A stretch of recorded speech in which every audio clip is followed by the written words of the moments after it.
my beloved partner, but one of the President's duties is to contact people when they're 100 years of age and send them a nice letter. And our mother isn't with us anymore, but today is our 100th birthday. So I'm just kind of thinking, she's looking down from heaven and saying, yeah, finally bought a suit. So without any further ado, please welcome our beloved President, Michael D. Higgins.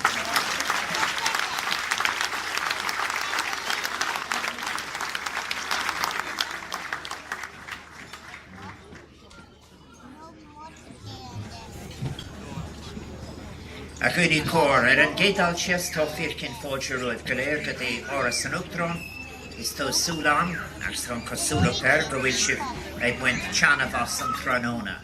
Mahan hain agus a han ma bhean céile saibhí tóas ar an gwyil an méid seo daoine an an tíochtach chuna bhelín agus ach go háirithe níos mó ná gá céad páistí. Sabine and I are very happy to welcome you all to Áras an Uachtaráin, and obviously you've been enjoying your visit so far. Sabine and I are so pleased about that, and particularly we want to welcome the 200 children who are with us today. So thank you very much.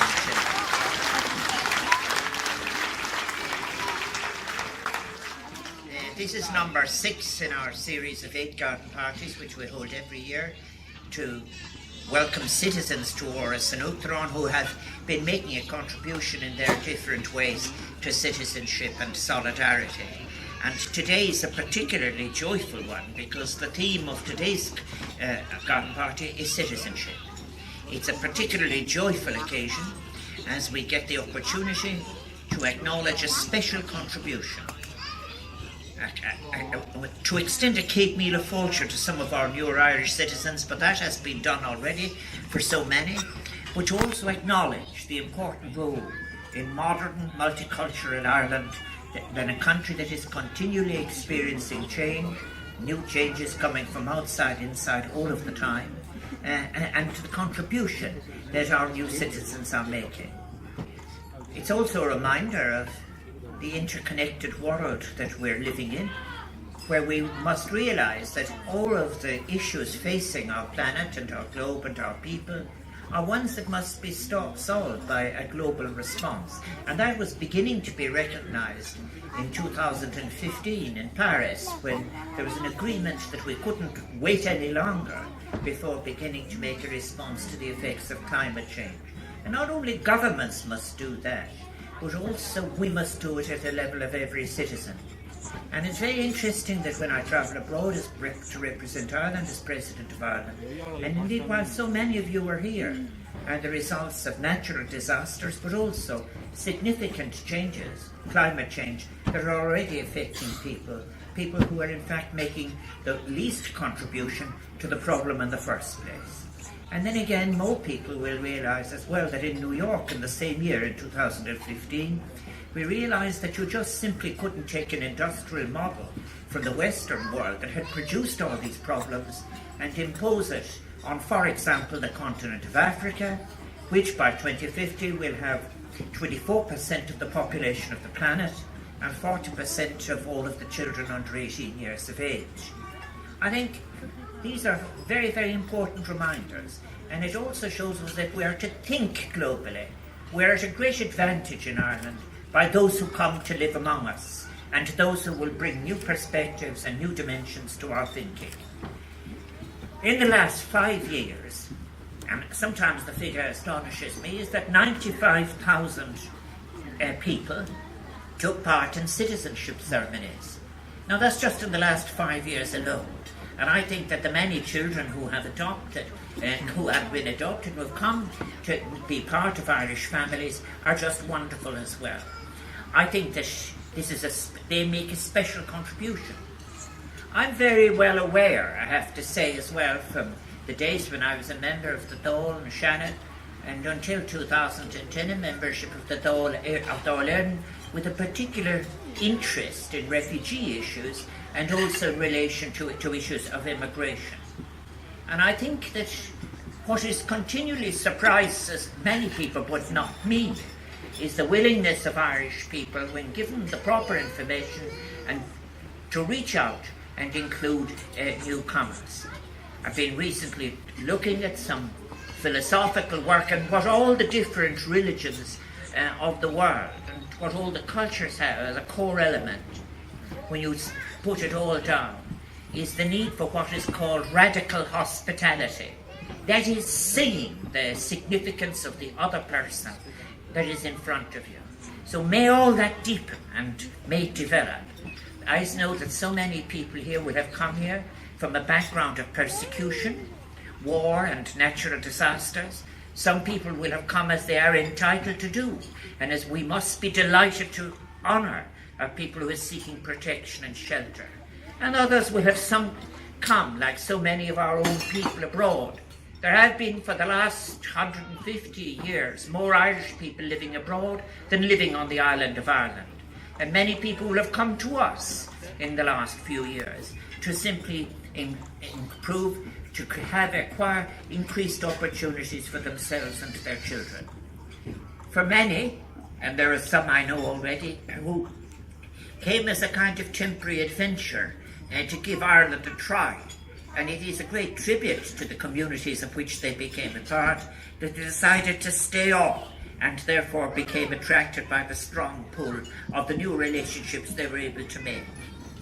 I don't underestimate for a second what you have achieved.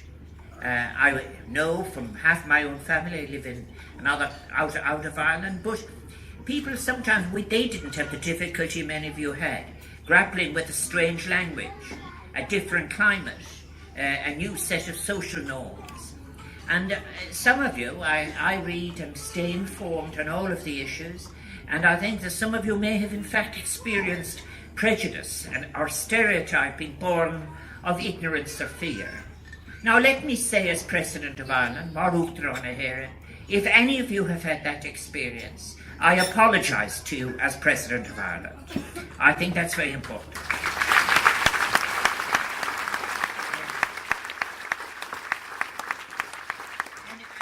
Mentioning these issues of language and social norms and differences in diet and so forth, many people will have to move outside what is for them the ordinary, their comfort zones, in order to create good and better lives. But I want to say that in making your valuable contribution, you have made such a positive difference in our new communities. And then there are so many joyous and uplifting stories. I was wondering where he had gone to. He had gone off with one of the gardeners that he likes. I want to say in particular how pleased these stories are. Stories of children who have travelled to Ireland to join new families through the adoption services, strengthening, completing and bringing great joy to those families while beginning their own journey of new hope and opportunity. It is a story that has brought a very happy ending for the parents who had to overcome so many obstacles to bring their children home to Ireland. I remember so many of those cases too. And of course, it has made positive new beginnings in so many ways. So, is Cuma Ken Boha Ken Shli. Whatever the road that has brought you here, you're part of an important group who have changed our country for the better in remarkable ways, enriching our culture and our communities, and let me say you have enhanced all of our lives. 21st century Ireland is a dynamic, cosmopolitan place, an Ireland that embraces the innovation, opportunity and creative energy that comes with cultural diversity. And citizens who have chosen to become Irish nationals, they bring with them a distinct and unique cultural background that has shaped and formed them and to which they remain profoundly connected.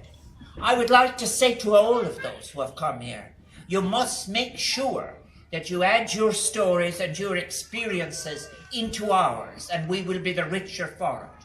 You are required to forget nothing. The opposite is the case. The more you tell us and the more you bring to us, so that we can do something new.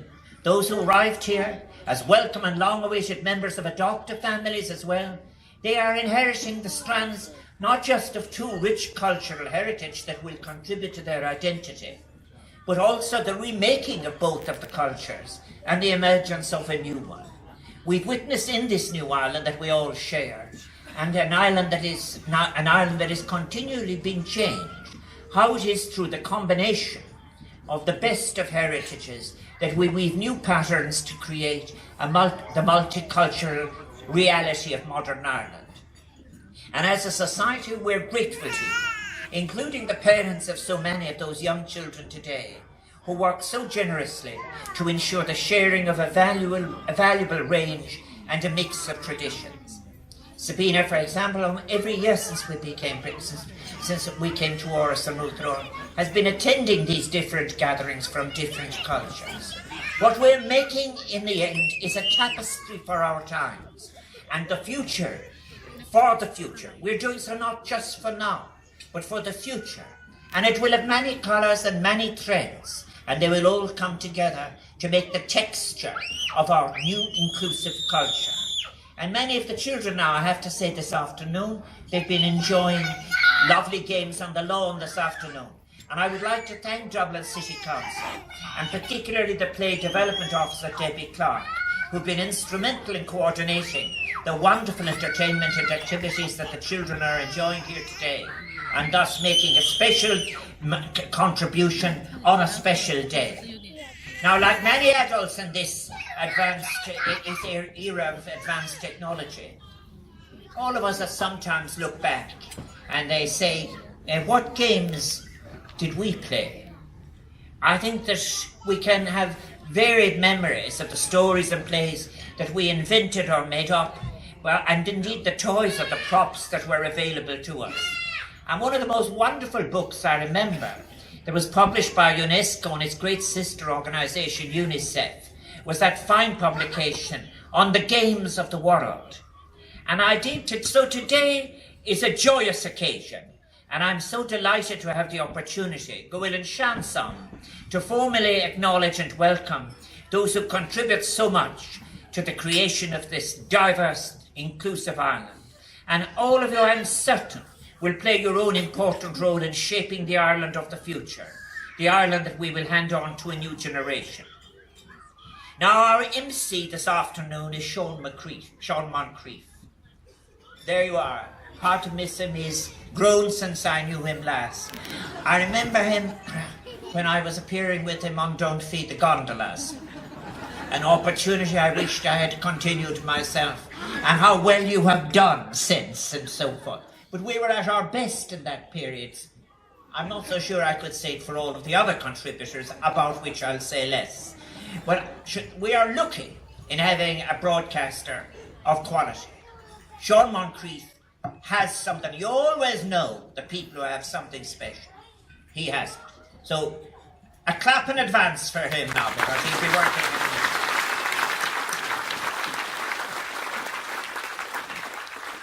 Our talented entertainers this afternoon in the house, and I hope you will move around the house and the gardens.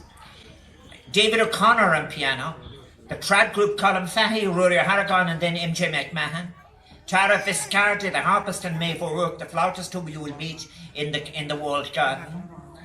Donncha Dwyer, the piper, down near the Pieta. The Ross O'Connor Quartet, who have already been entertaining us. And from Monaghan, the Thomas Ashe Pipe Band. And then, of course, there are the performers you will hear about that will be introduced here in the marquee. The King Kong Company, the wonderful music of Jack O'Rourke, and the Swing Cats. May I thank the person who looks after the sound for all of this inside and outside in the garden, Dee Rogers, maestro of our entertainment programme, who draws it all together. Trace Liam Lesh, I congratulate you.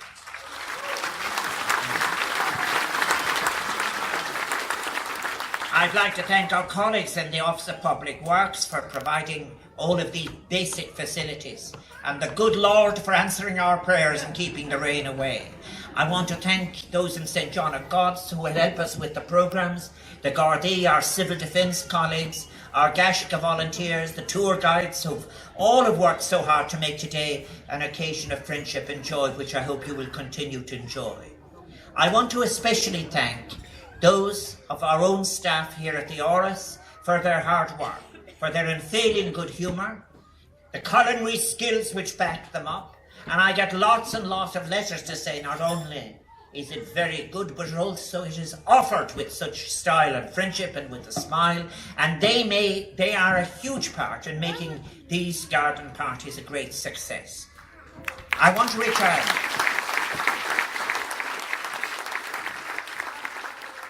I hope that all of you who have your own ancient, many languages continue to use them. And now I will speak in our own 5,000-year-old Irish language. Tá súlacham go méid saora álinach le ur glan, mar is tréfsin na mlíní an saora le haid drín agus ídnis, agus le haid Jack Cuivní a crochu bheith agibh úr Sailta. Is magui go méid an láis as na Cuivní spéisialta sin. And now I will translate into the other language of our nearest neighbour. I wish you all a wonderful summer with your families. A time of fun and enjoyment and the continued creation of happy memories that will remain with you throughout your lives. And I certainly hope today will become one of those special memories. May all of you enjoy the house, Win Chanavos, the gardens, make yourself at home. Winigi saltas and law, August bigi error ruivness. Enjoy every aspect of today, and I wish you health and happiness not only for your day for today and this summer, but for all of the days you will spend in Ireland. And I wish the same for all of your children and their children's children. Garamila Mahaki, thank you.